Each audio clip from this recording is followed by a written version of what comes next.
coffee, cold chill up your spine. You'll get your ass moving, son. We're burning daylight.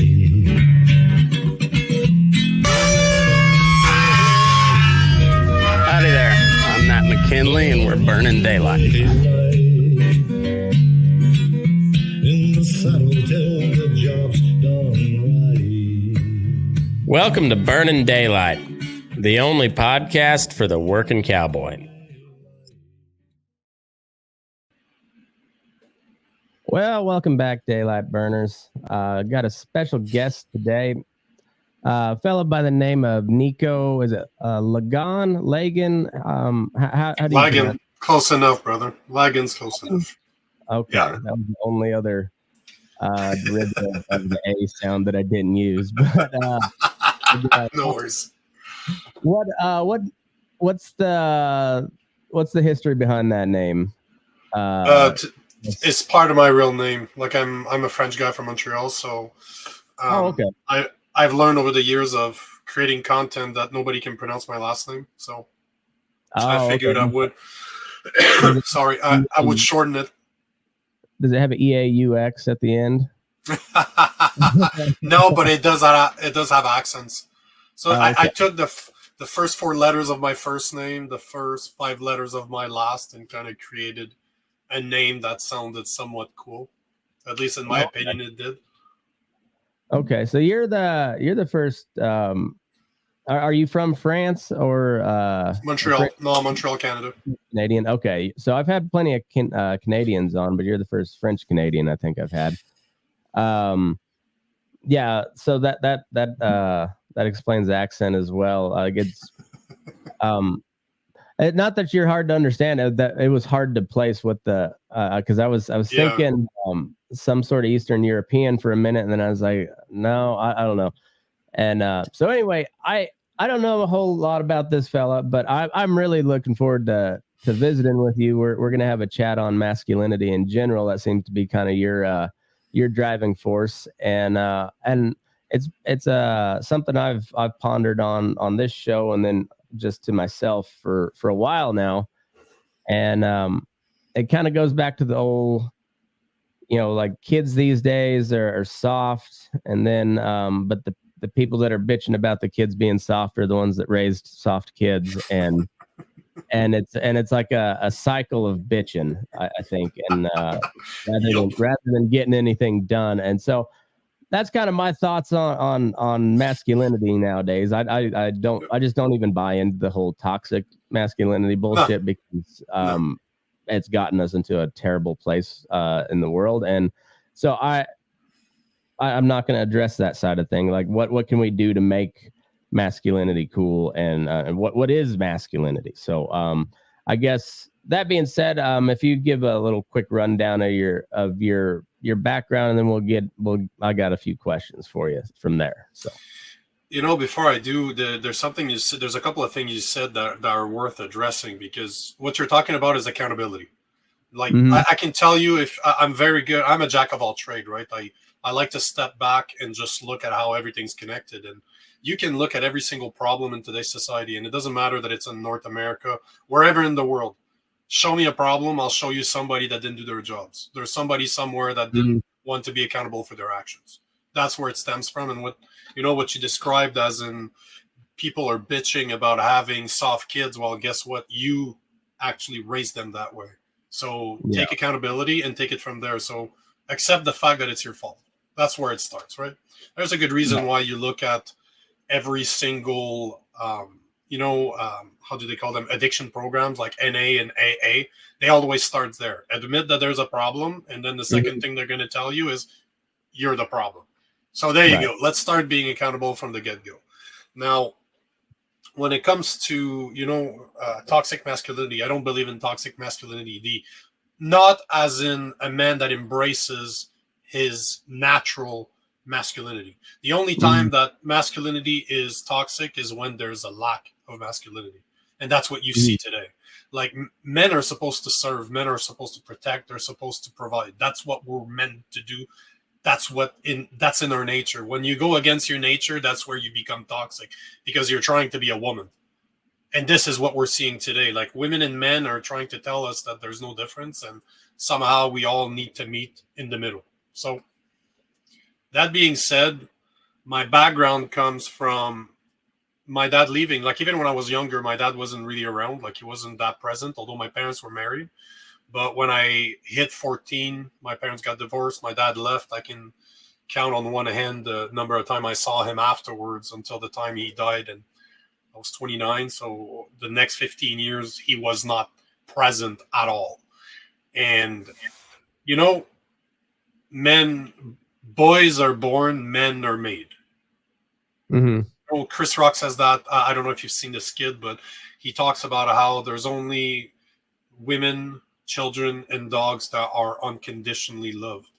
Men are only love and the prospect that they bring something to the table. We always need to bring something to the relationship in order for us to be quote unquote loved. And how do you achieve that? By becoming a good man, by being shown what it is to be a good man. And when I was 14, the guy that was supposed to teach me this stuff disappeared. So naturally, we'll look for people to emulate. As men, I'm sure you do it today. We do it at every stage of our lives. We're always looking up to people, to men that we respect, to say, this is what I strive to be. But what the hell did I know what a good man was when I was 14 years old? So next thing you know, like within the first year, I was dropping out of school. I was doing drugs. I was becoming an alcoholic. I was doing all the wrong things. I became a thief. I became an asshole, basically. I was really not a good person. And this lasted for years. This lasted between 6 and 7 years. By 3 years after that, I was living on my own. So I literally had nobody, no supervision whatsoever. And, you know, my life changed when I took accountability in my early 20s. You know, if you look at the comfort zone, right? Everybody talks about it. Everybody says it's not a good place to be. But the thing people don't understand is the comfort zone is danger because you're not hurting enough to change. It's only when you're hitting rock bottom that you're going to really have an opportunity to face yourself and say, you know what? It is the definition of insanity to do the same thing over and over again, expecting a different result. So when I hit rock bottom, when I was getting evicted from my third or fourth apartment, I had no place to stay. This was rock bottom to me. I was becoming homeless and I didn't know what to do. And I don't know if you believe in God, but I believe in God, and I don't believe in coincidences either, right? He has a tendency to work through people. And I got a phone call from my mother back then that completely changed my life. She offered me a situation I've never considered. Like to that point, I was a drug addict. I was an alcoholic. I was hanging out with guys that were exactly like me. I was selling drugs to support my habits. And I never thought there was. Was sorry. that? What was your choice at the like how hard into the drugs were you? Like what were you on, I guess? I was smart enough not to do what I sold. So I've always been smart enough not to go. I've done a lot of hallucinogens. I've done a lot of addictive drugs, but never cocaine, for example. This is a set because, man, my buddies and I used to sell that stuff, and you take a good look at somebody that's on it. I don't know if you ever had somebody inject themselves in front of you. I needed to see that once to tell myself I will never get there. Never will I ever get there. And, you know, my drug of choice was alcohol. If you look at it, even to this day, alcohol is the one I don't want to say struggle, but it's the one that is the most dangerous to me. That's kind of the same with me. Like I can get out of control with that at times, and it's a dangerous one. They showed there's an HBO documentary on meth, and it was just a bunch of meth heads in Iowa, and I saw those people all around growing up too. Yeah. That shit was enough to scare me away from meth forever. Like I never had the desire to even get a a taste of it. I was like, no, I tried Coke a couple times and I could see how people got really addicted. And so I was like, no, I'm good without going any further. But booze is a tough one because it's readily available. And yeah, and I live in Nevada, so it's, I mean, Walmart has, booze and, like hard booze. The gas station has hard booze. And the biggest problem, I don't know for you, but for me is anger. I am not a good drunk. Like I can be very good drunk, or I could be a terrible drunk, and it normally changes like this. Tiny little things happen, and I will lose my shit on alcohol. So, for years I did not drink at all. When I decided to stop, I just stopped for years. I went again in a pattern. I wasn't an alcoholic, but every time I drank, I was always drinking too much. I was always getting into that point where I was becoming an asshole. Now, over the past 5-6 years, I would say I'm capable of drinking one drink. Like I'll have 1 or 2 drinks with a cigar sitting outside. I'll do this once a month, once every few months. It's just special occasion. It's almost like I have something to celebrate, for example. But outside of that, I don't drink. Like I try not to drink at all. Yeah, I go in spurts, but that's drugs are a weird one because all of them have some benefit to them. But they it's always the moderation thing. It's the moderation thing that kills people. It's the inability on the moderation. But sometimes it gets even worse than that, because I've met a lot of functional alcoholic. Like they know better than to drink at home, to drink at work. But as soon as they clock out, as soon as they're on their time, they're drunk. But they're capable of really somehow they've learned how to apply it in places that doesn't affect their jobs. And we see a lot of those. Like weed is the same thing. I've smoked weed for a very, very long time. And we can argue that that some people will argue that it's not addictive. I can tell you that it is. It's bullshit when you say that it's not addictive, because people chase the effect of weed. Oh, it allows me to sleep right there. It's no better. If you have to do it, it's an addiction. Right. And that also is readily available. Like where I'm from in Canada, you can literally go where they have stores just right next to the liquor store, and you can literally buy probably 400, 300 different types of weed in whatever form that you want. You check in there, you're like, I want this and that size, that many. I want it either liquid, I want it in buds, I want it already rolled, I want it whatever you want that's there. Yeah, so, Nevada's kind of the same way too. It's they're depends on what part of Nevada, but they're like Reno or Vegas. Yeah, there's dispensaries on the street corner, and I'm a user myself, so but it's also one of those things. It's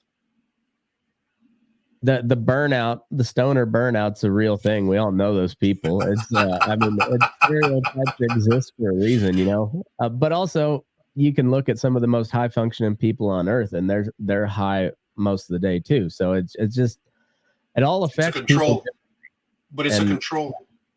Yeah, it's really good. Earlier we're talking about accountability. It also, the day you become accountable, you start becoming mindful. You start realizing the type of person that you are, and what works for me might not work for you, and vice versa. And that's okay. But that's up to you as an individual to figure that shit out for yourself. Nobody else can do it outside of you. We can give you our advices, but to know that you react well to something and not to the other, there's only you that can figure that out. We can't really know that for you. But as much as we look at weed, for example, and I smoked a lot of weed for a long time, as much as, let's say that it's not addictive. I'll bite the bullet and I'll say that it's not addictive. So many people, if not every single person that I know that's a high smoker that will smoke every day, doesn't accomplish much in their lives, because this will literally numb your brain. And this is this is the thing. Okay, maybe you're not addictive. Sure, no problem. Maybe you're not going to act violent like an alcoholic. That's no doubt about it. There's a massive difference there. But there's not a lot of very high achievers that are on weed. Most of the guys that I know that smoke weed, they still play a shit ton of video games, and they do a lot of sitting their asses down and not much else. So and I think you can go even further than that, because I'm a fan of psychedelics. Like to this day, I will use psychedelics once a year, once every 2 years, because we're talking psilocybin mushrooms, we're talking ayahuasca, because I'm looking to develop my meditation practice. Like I'm trying to hit new places that I can explore within my own self. But it's always done with an intention. And this, I think, is what we're missing. And the same is true for alcohol. The same is true with all the drugs that are out there. Anything that changes your state of mind, anything that changes your state of consciousness should be done with awareness. Like weed, to me, if I get a weed that's super chill, I will sometimes use it at night, just before maybe 45 minutes before I go to bed. I'll smoke like 2-3 puffs in a pipe, and I'm done. But it just relaxes my brain when I'm let's say I'm stressed out or whatever. I can't seem to cool down. Few puff, chills, I go to bed. But I'm fully aware of when I'm using it and for the reason that I'm using it. And I think this is the disconnection that affects a lot of people, is not understanding that it does change your state of mind. You're not yourself when you're drinking. There, even if it's not a big switch, there's still a switch. But understand the reason why you're doing it. Caffeine looks like you're drinking coffee right now. It's no different. Okay. Like people don't understand, and it's a drug. It will alter your state of consciousness, and people use it like it's nothing. Yet 90% of the people on the planet 90% of adults on the planet drink coffee. Mm-hmm. And that does change your state of mind. It's a stimulant. If you get a high sativa strain of weed as well, like that's excellent for a workout, because it almost has like a Ritalin effect or an Adderall effect, because you just become super focused, and you can get some really killer workouts when you're just high as fuck like that. But why do you think it's not legal in fighting? Why do you think like the Diaz brothers would have loved that to be available when they were fighting in the UFC still? Because that's what they say. It focuses their mind to a point that makes they're not able to do that naturally. Right. A lot of bull riders, same way. It slows things down, because bull riding's, you're trying to be proactive, but let's face it, you're reacting to the bull. Yep. Like you're trying to outguess him, but you're the whole time you're reacting. So if it slows it down, then it gives you that edge up. And so like the people that say it's not a performance enhancing drug, I disagree. It is, but it's not in the same way that steroids are a performance enhancing drug. It's but it has a different effect on different people. Right. Because I don't know if you've ever read the book, The Rise of the Superman. Mm-mm. Very, very interesting book. Basically, it's based on high level athletes that specializes in very crazy sports, like let's say rock climbers that do it freestyle, like no ropes, no nothing, they just do it. So every time that they compete, they have a chance of dying. And they explain how the mindset that they're capable of reaching with their mind, like the zone as they call it, is only achievable because they're almost dying. Like every time there's a chance for them to die, so they somehow adapt their brain to focus on everything that they do. So they're capable of just going so small, nothing else matters except that. So there's people that can do it naturally. Like there's people that need almost, but they're so relaxed that nothing else matters. There's no time. There's nothing else. It's just because they know deep down that if they mess up, they're dead. So the book is very interesting because of the addictive nature of it. But the point is that some people are capable of doing that naturally. Some people need something, a helper, like let's say weed, like a high string of a sativa, like you were saying, that will help them go there. is it again, I don't think it's a problem, because if it's used in a way that is conscious, what's the problem? It's the same as using like a post-workot. You're it's building on something. So like I've rode a lot of, not necessarily bucking horses. I did a few in rodeos here and there, not many, but I've rode a lot of young horses that bucked. And there's always that moment, like when you swing your leg over and your leg's parallel to the ground, and then you're like, this is the no return point. Like, this is it. Yeah. And everything, for me anyway, everything always kind of slowed down. I know that doesn't happen for everybody, but like the people that can ride a bucking horse or have before and are pretty decent at it, they all have that moment where it just everything kind of locks in. And then you add the right strain of weed on top of that, or say an Adderall or whatever, some sort of deal that focuses you like that. If you already have the skill, that just enhances it. So that's why thus the name performance enhancing. Barry Bonds was going to hit 500 home runs on his own, pretty easily. But the steroids, did that help him? Of course it did. It helped him recover. It got bigger, and he was on his way to being one of the all-time greats before the roids. So it's not that the ability wasn't there; it was just the enhancement of what was already a remarkable ability. Well, there's nothing scarier than a genetic freak on steroids. Like, you get a guy like Barry Bond, he was a genetic freak. He was born above. That doesn't mean that he didn't have to work for it. No. If you look at guys that are competing at that level, if you look at a Michael Phelps, for example, in swimming, they analyzed his body and they said that guy was born to swim. Somehow he found his way to swimming and had the mindset that nobody else has in the world. Like, he is the highest decorated athlete in the in the Olympics of all time. Why? Because he's a genetic freak, but he has the actual work ethics to do what he did. You look at a Ronnie Coleman, same thing. Like, biggest, probably one of the most known bodybuilders of all time, but he was a genetic freak on top of it's amazing. It amazes me to see genetic freaks, because I'm not one, but I look at those guys. Francis Ngannou is another one where he's and shredded, absolutely shredded.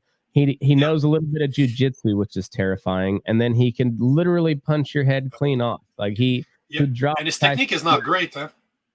No, like, he doesn't have good techniques.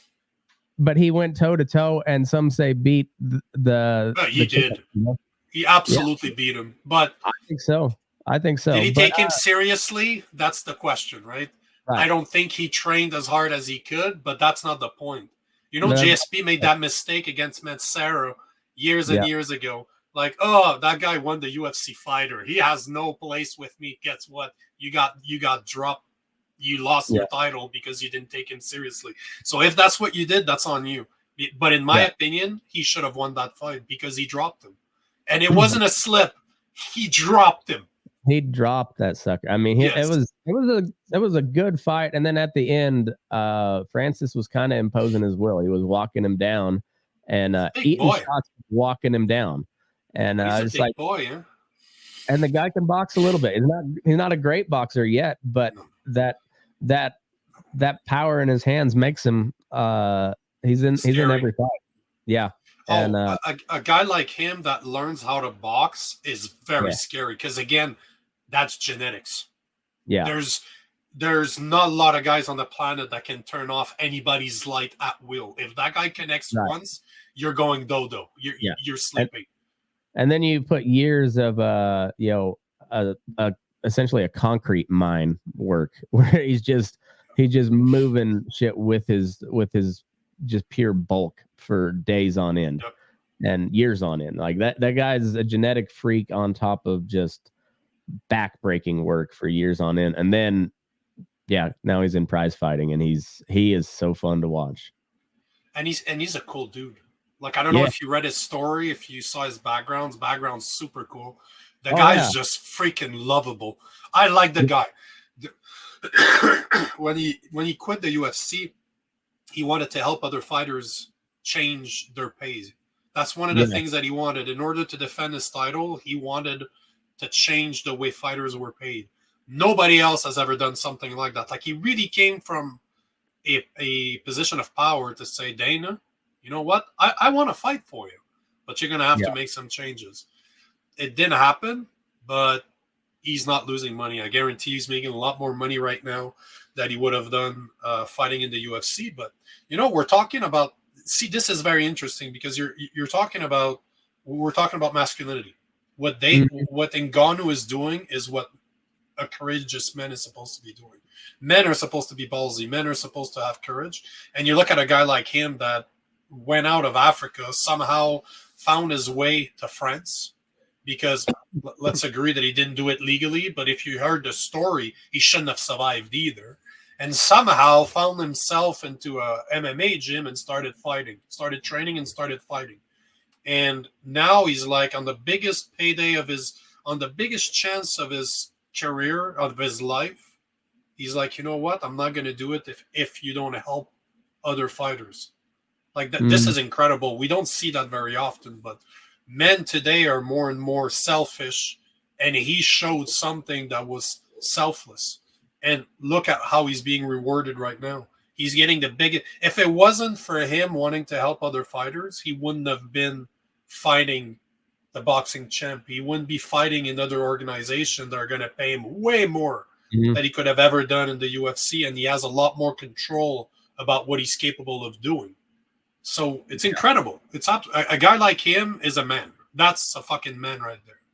Yeah, I think that's very. There's a lot of different examples you can, like Thomas Massey is he's like the one politician in the United States that I consider courageous. Like during the COVID deal, when they're like everybody wanted to just zoom into this meeting and give away trillions of dollars, and Thomas Massey said, no, we are elected to actually talk about this stuff. And if you're going to vote for the biggest spending bill ever, put your name behind it. And he had both sides coming at him. And that's one guy. Anytime there's a vote, it's like 99-1. Go find out what the one guy's reason for not voting. Because that's a courageous 100%. Person regardless. Even if they're wrong, that's courageous. Like I want to see what their issue is. And like Joe Rogan's another one. He took his cushy life in LA and made a cushy life in Texas. Don't get me wrong. He didn't face any real hardship, but he faced some heat. I mean, he had the freaking head of the COVID task force calling him out by name. He had the president of the United States call him out by name. And like, that's no small thing. No. And there's been men that I thought were stronger than Rogan that buckled for way less. And, so like that's to his credit, he did his thing and he didn't back down. I mean, he apologized when he was wrong, which is what you're supposed to do, accountability, and then continue to do what you think is right. Like that's the whole thing. That's the masculine thing, is right's not popular a lot of times. The right thing is because it's hard. Yeah. But look at Elon Musk. That's another one. Like him or not, like that guy or not, that guy's raising his middle finger to people. Don't agree with me? I don't care. You know, he never shied away to share. Again, agree with him or not, he don't care. He bought a whole social media platform to kind of give you a middle finger to say, I will give a platform to people that can do. Is he doing a great job or not? Time will say. But one thing is, he's never shied away. He wasn't scared that Tesla would lose money because he shared his opinion. He didn't care. People has asked him, and it happens. You'll see Tesla share goes down. They go up and down depending on what he's saying, and he don't care. He really does not care.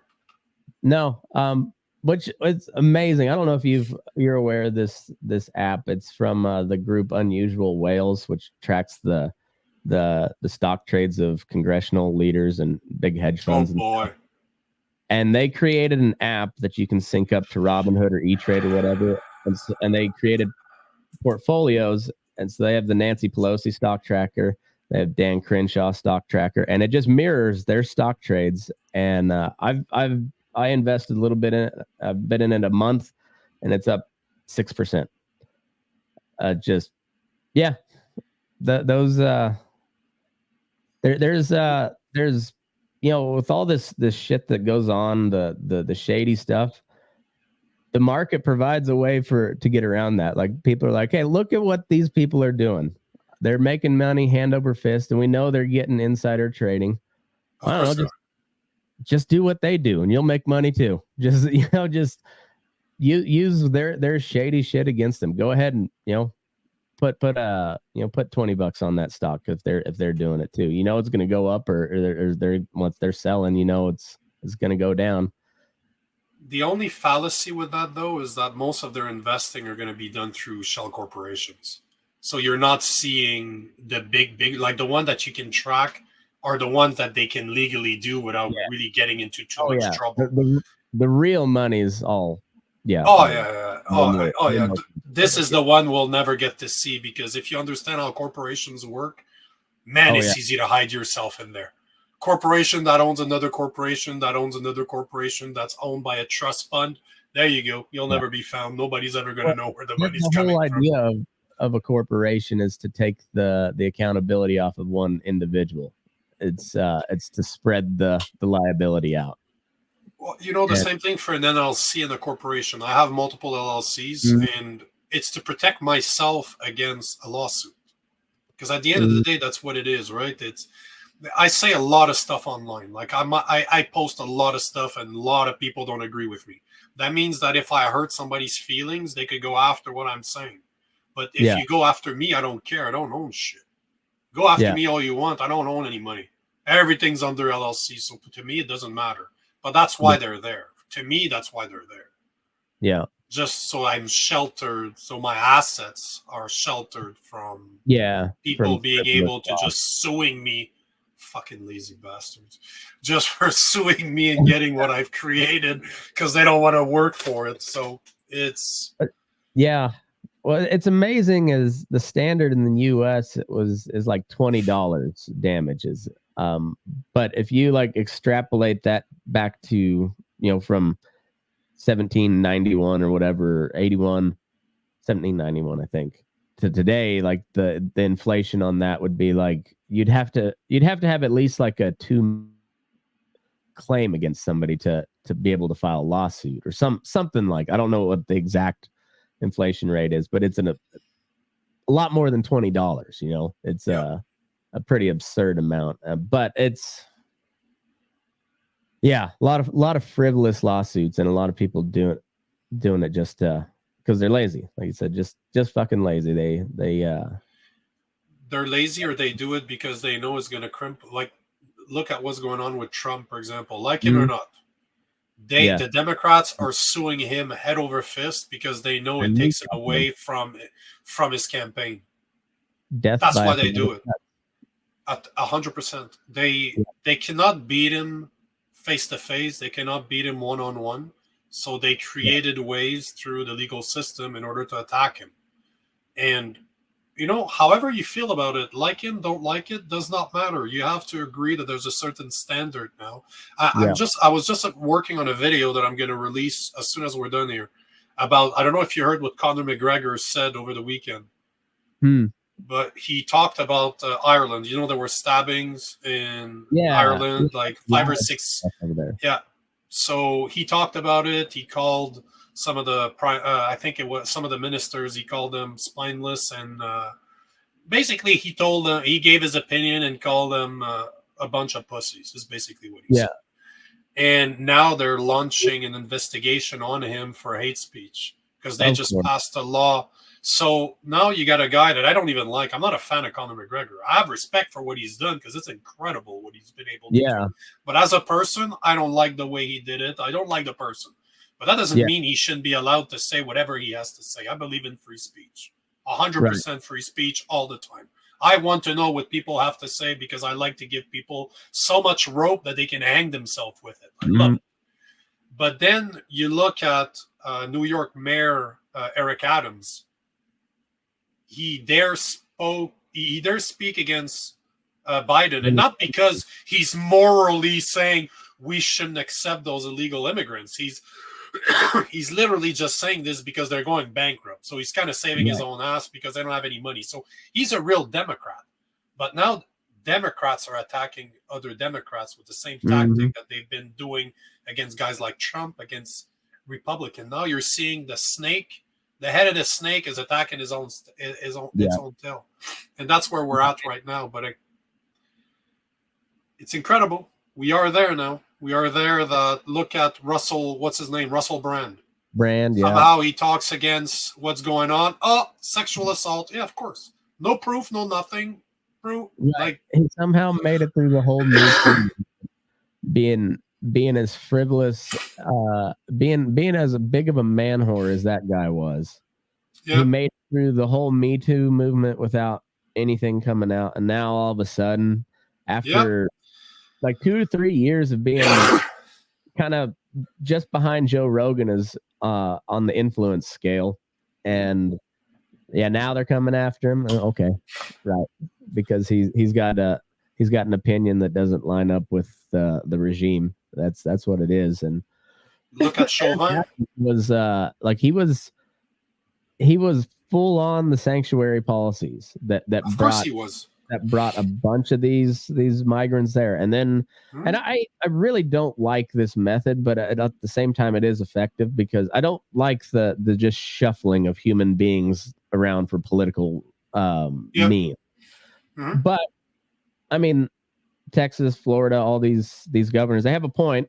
Like, we got a problem here and we can't send these people back because you guys made it illegal to send them back. But we didn't want them here. And now they're here. We're sending them to you because you're a sanctuary state. You're going to give them sanctuary now. That's what you said you were going to do.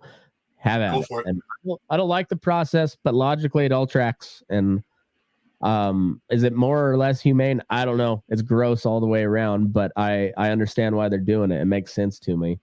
And it also makes sense to me why Eric Adams is like, hey, we're not set up for all these migrants. Okay, well, neither was Florida or Texas, whatever, like nobody was. So we gotta he's finally saying like, let's address the problem. Finally, like somebody on the Democrat side's like, they're admitting that this is a problem. And now all of a sudden they're coming after him. So it's funny you brought that up. I had that same kind of suspicion. I was like, is he actually dirty, or is it just because he didn't bend the knee? There is what's the term? There's a statute of limitation now of 30 years for sexual assault. The suit was deposited on the day of the 30th anniversary. Literally, that was the last day he could be put in. They put it in. If there's one thing I know is that there's no such thing as coincidences. If you believe in coincidences, it's because you're not fucking paying attention. There's no such thing as coincidences.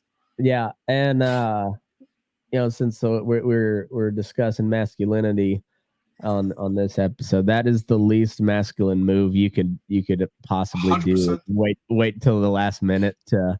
That is the most bitchy woman move of all time, is just bringing up old shit right when everybody's about to forget about it and it doesn't matter anymore. It's interesting because if you look all around you, you see the lack of masculinity everywhere. That's all we've been talking about. You see from one side, you see men being manly, and then you see a lot of men being extremely feminine. Yeah. And it's all around us. It's like a guy like Eric Adams. I don't have a lot of respect for him because he was for it. Now, to me, he's just paying the price. If you said no from the get-go, I would have had respect for him. But because right now, it's not a moral standpoint. Now, he's not saying out of morality that we shouldn't be doing this. No, it's because he can't afford it. Mm-hmm. If the government would give him money for it, he's only bitching because the government's not paying for it. Right. If the federal government would be signing checks left and right, he would have been very happy to keep those people because those are free votes for him. Like, let's not lie. Let's not forget why Democrats have been doing that for years. And I hate to do it about left and right because I'm a libertarian. I sit somewhere in the middle. Yeah. But this is a tactic that's been used forever. Yeah. Oh, the Democrats have, I mean, like, what was the boss, the in New York, Boss Tweed, you know, that was the thing. It was get Irish immigrants right off the boat, registered Democrat, you know, that's, Oh, Bob Tweed. Wow, you're going back far. Oh wow! Yeah. Oh wow! Yeah, they actually talk about it in Gangs of New York, like the actual movie. That's a great movie. Yeah. Oh wow, you're going back. Yeah. It took me a second to figure out what the hell you were talking about. Yeah, it's the Democrats, the Republicans have always been behind on that game. Like they've never been able to. They don't compete that way. You know, they have their set of rules that they compete by, and a lot of, that's why they get outmoved a lot. They get beat a lot because they don't fight dirty for the most part. Go even more than that. Like one of the things, like I help content creators build their social media platform. Right, that's something that's how I make a lot of my money. And one of the things that I've told so many times, I've said this to so many of my Republican friends. I'm like, guys, you don't understand. The reason the Democrats or the liberals are beating you guys is because you don't understand the social media game.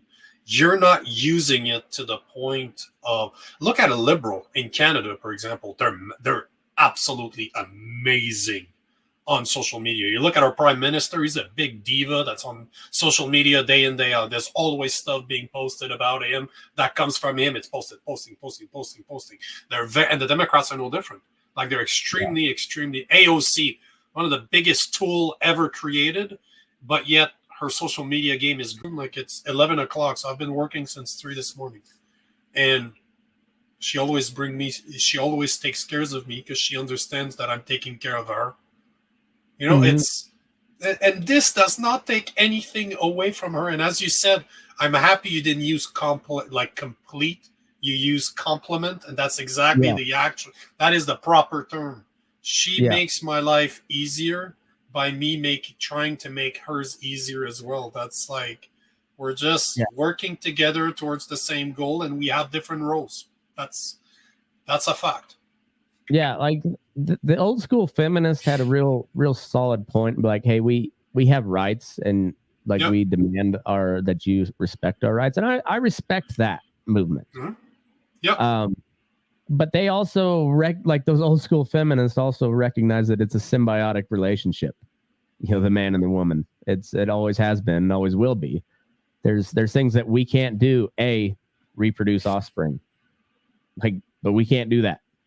Like we get to do the fun part of it, but the actual growing of a child, we don't have any part of that, and we can't. No matter how discombobulated the drugs they put you on, makes your mind think. You as a man cannot create a human life inside you. It doesn't happen that way.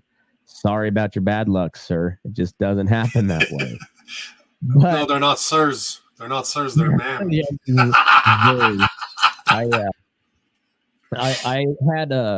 had Latinx in my bio for a little while because I'm half Mexican, and if I instead of Latinx, I demand it's pronounced Latinx, and just for the sheer comedy of it. But it's just insane that like it's, you know, you're starting to see people come around to it where like just common sense people are just like, no, that is not true. Okay, that's not how we do things. And it took way longer than it should have, way longer. But there's people like you. There's people like Joe Rogan. There's people, you know, that provide a solid masculine influence. You know, there's plenty of them out there. Say like, you know, the resurgence of bow hunting in the world. Like that's a good thing. Because it's not only is it nerdy, it teaches your mind to think, but it's also, there's a lot of physical prowess that depends on it, and it's just like it is at the end of the day, it's the ultimate manly activity is hunting wild game with a bow. That is the most primitive natural instinct that a man has, and to see the resurgence of that, I mean, like the archery industry is booming. like I'm okay. Like we still got an ocean surrounding us on each side, and we still got some real men and a whole lot of guns on this continent. Yup. At the end of the day, I'm still pretty content in our overall security, but Yep. it's men to keep that. And so like I was getting a little tubby here. You know, I just turned 38, and I just like, you know, same way. Like I can't be bitching about how soft people are if I'm soft as hell myself. If I can't run a mile without stopping, then I ain't out running a bear, you know? So it's time to, you know, you got to take accountability for that shit. So I'm getting back in shape, and I'm trying to ingrain that in my kids to where it's not even a getting into shape. They're just always in shape, and they don't know what it's like to be out of shape. And then that leads to good things in the long run, because they already have a work ethic. They already have a regimen, and their body is going to hold up for longer too. That's another thing, is take care of the body. Like there's the, you know, God, whoever you believe in, I believe in God, but put a lot of good stuff on this earth for us to use. And we got away from that. We're building man-made shit that's turns out a lot of times not very good for you. It's there's a lot of really powerful stuff that grows in the earth that you just got to use it. But as you said, it starts with the body. If you understand that there's a body, mind, and spirit, you want to get access to your mind, build your body. Because it's visible. It's something that don't lie. Right now, I can take my shirt off and go in front of the mirror and say, you know what? Yes, I've been working out for 21 years. Yes, I take care of what I can see it. There's no bullshit. I know it's there because I do it every day. Yeah. There's no lying. But man, if you can get somebody into the gym for a few months, their mind changes. Their mind completely changes. They become more disciplined. They become more self-aware. They finally understand what it is to have an operating mind. Because today we treat our body like dumpsters, and we wonder why we feel like shit. Change the way you eat. Change the people that are around you. Change what you look at on your phone, the movie you watch, the music that you listen to. You will see, man. Give me 6 months of your time to show you all the little things that you can change, and I guarantee I will change your life with you. You will not be the same guy whatsoever. Yeah, and really any of those challenges, like try one, you know, because it all requires that you do it. Like I'm on this is day 72 of the 75 hard, and like it's tough to get the 2 45-minute workouts a day. You got to read 10 pages, drink a gallon of water, no booze, keep to a diet. It's all doable, but it's tough to get it in, especially if you're working full time. Like it's tough, but if you do it, you see really good results. I'm down almost 20 pounds and like feel good, look good. I started taking supplements, and it's amazing how much that complements the workout. Like the supplements themselves will do something, but if you pair it with hard work and exercise, shit, a good diet, like you see a lot of good results. Of course you do. That's the thing with those supplements, is that like by themselves, they don't do much of anything, but you pair it with all the rest of it, you see a lot of good stuff. You know, I've been doing intermittent fasting for 6 or 7 years. So I normally do, my shortest days are going to be 16, 17 hours of not eating. Like I haven't ate yet. Like I'll eat once we hang up. I'll eat because I haven't ate since like 6 p.m. yesterday. And it's 11:30 now, right? But I've just that. If you can, I can do 3 days with just drinking water, no problem. Yeah. But this is mental toughness that people can barely go 6 hours without eating. That's how weak mentally we've become. And I'm not even talking about how good it is for your body, how it resets your whole metabolism. I'm not even talking about the benefits of fasting. I'm just saying mind over matter. Just the to me, it's nothing. I do 24 hours without even thinking about it. Some days I'm like, holy shit, it's like 4 o'clock in the afternoon. And I'm like, when was the last time I ate? Oh man, that was yesterday. I'm like, oh, maybe I should eat. But how strong my mind is all because of those little things. Just because I make sure I go to the gym, I make sure I eat right, I make sure that I read a lot, I make sure that I don't listen to garbage all the time, I make sure that I'm surrounded by the right people. If not, I'd rather be alone. I make sure that I challenge myself all the time. Just keep me accountable all the time. Yeah. And, for one of the most impactful scriptures I've ever, just sticks with me is Apostle Paul, is study all things and hold fast to which is true. It's like, if you want to understand the Islamic mind, go read the Quran. Yep. Hold the part. Not that complicated, huh? Yeah.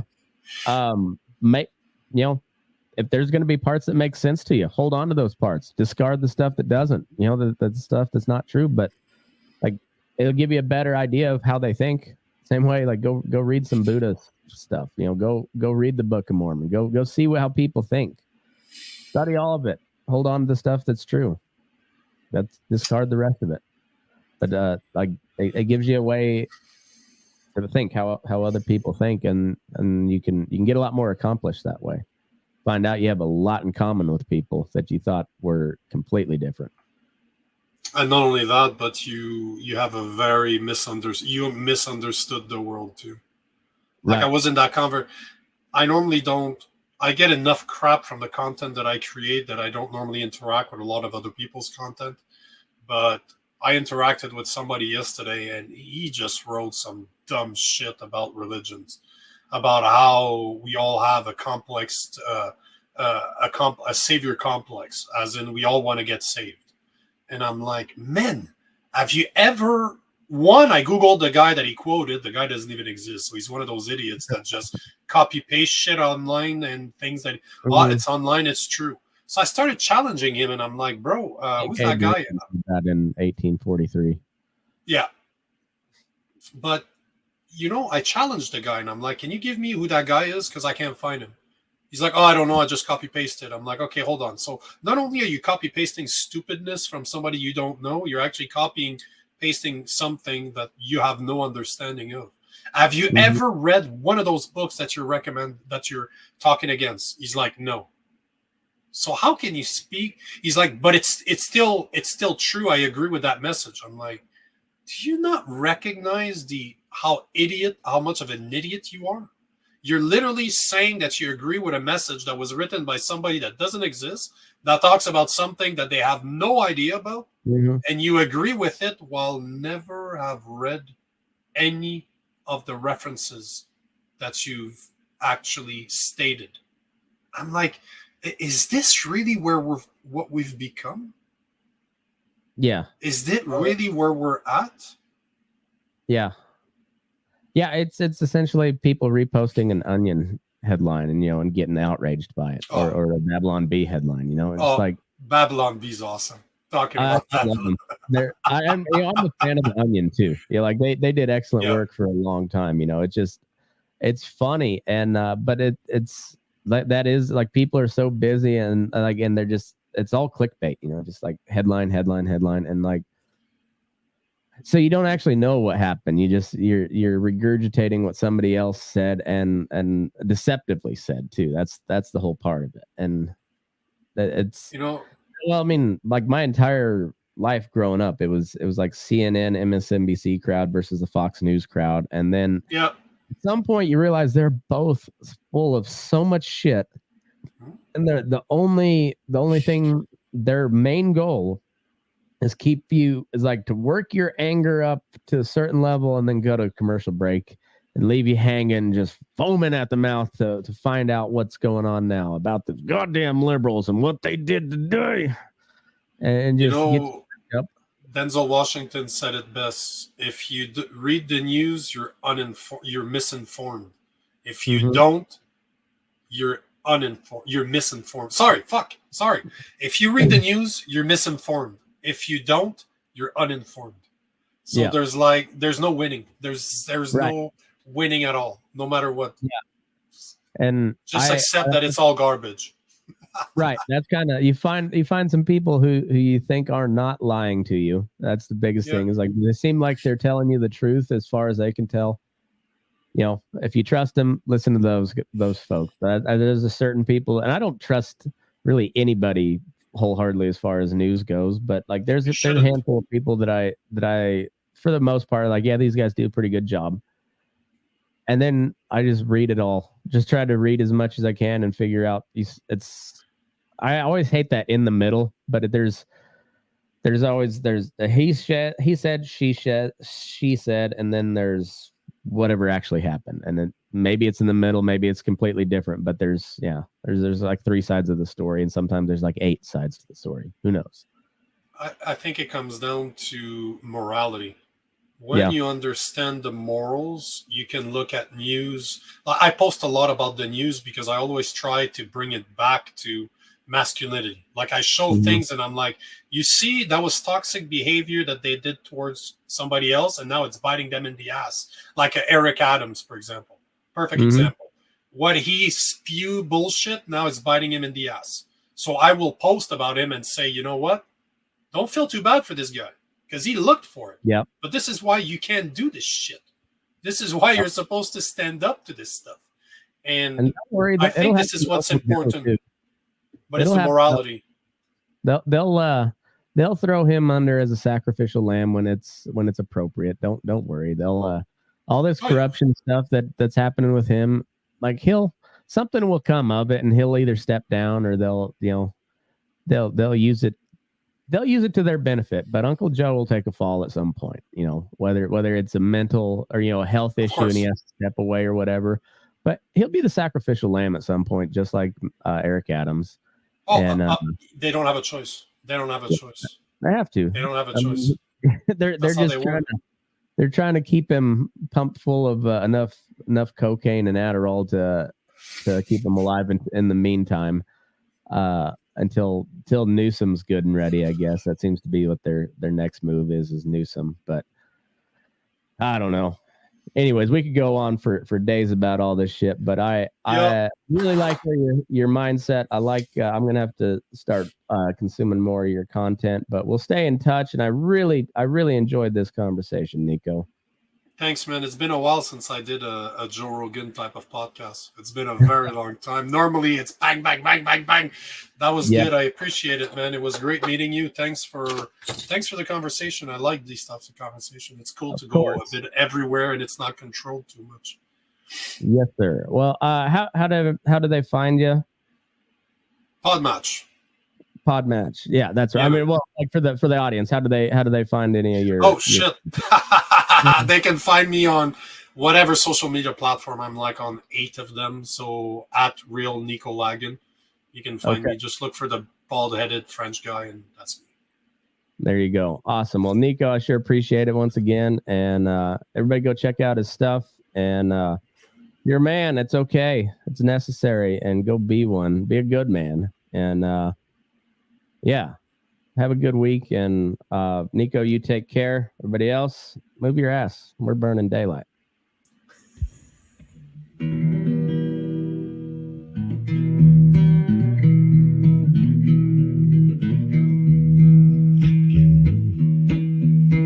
Your eyes up in the morning, beneath the stars so bright.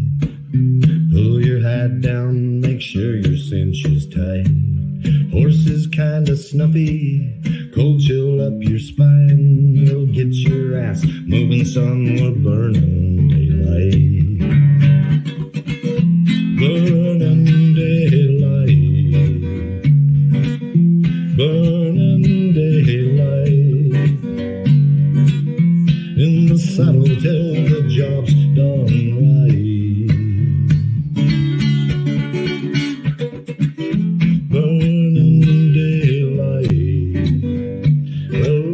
Just together, and you won't catch 'em all.